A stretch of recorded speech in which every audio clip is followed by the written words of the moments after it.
আসসালামু আলাইকুম দর্শক, আজকে আমি আপনাদের উই পোকা দিয়ে কিভাবে মাছ ধরে বা কিভাবে টুপকিতে সেটা দেখাবো। কিন্তু দুর্ভাগ্যের বিষয় হচ্ছে এই ভিডিওটা সম্পূর্ণ দেখলে বুঝতে পারবেন।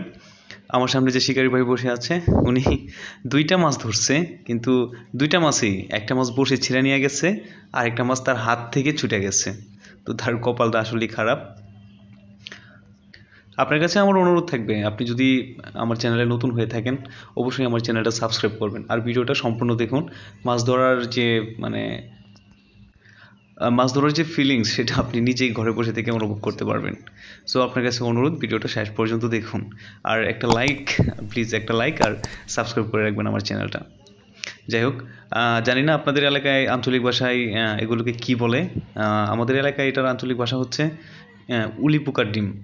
যে উলি পোকার ডিম দিয়ে কিন্তু মোটামুটি মাছ একটু বেশি খায় পিঁপড়া ডিমের তুলনায়। সেক্ষেত্রে কার্পু মাছ, তারপরে আপনার রুই মাছ, তেলাপিয়া মাছ, এই টাইপের মাছগুলো উই পোকাতে খায় বেশি। তো দেখতে দেখুন ভিডিওটা, এই যে উলি পোকার ডিমগুলো। তো আমি আপনাদের দেখাতে আর কি, আর কার এলাকায় এটা আঞ্চলিক কি নাম সেটা একটু আমাকে বলে যাবেন, তাহলে আমার ভিডিওতে বলতে সুবিধা হয়। আমি আপনাদের মাঝে একদম রিয়েল যে মাছ ধরার যে ফিলিংসটা সেটা আমি আপনাদের সামনে তুলে ধরার চেষ্টা করি। তো আপনি দেখতে থাকুন। শিকারি ভাই প্রথম যে মাছটা ধরে সেই মাছটা তার হাত থেকে এসে ছুটে পড়ে যায়।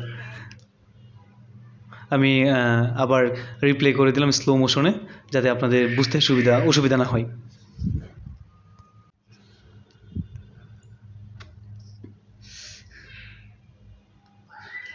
আমার ভিডিওটা যদি ভালো লাগে অবশ্যই আমার চ্যানেলটা সাবস্ক্রাইব করবেন আর একটা লাইক করবেন।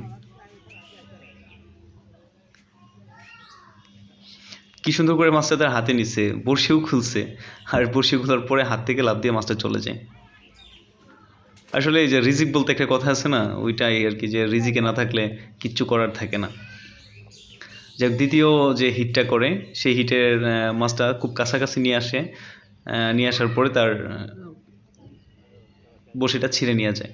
তো মাছটা খুব একটা বড় না, এই আপনার কেজি সাইজের হবে। ওই যে হিট অলরেডি হয়ে গেছে, আপনার নিজের চোখেই দেখুন। মারছি তো, মারছি অতেলাম বাবা। এই তেলাপিয়া তেলাপিয়া মারছি তোমার।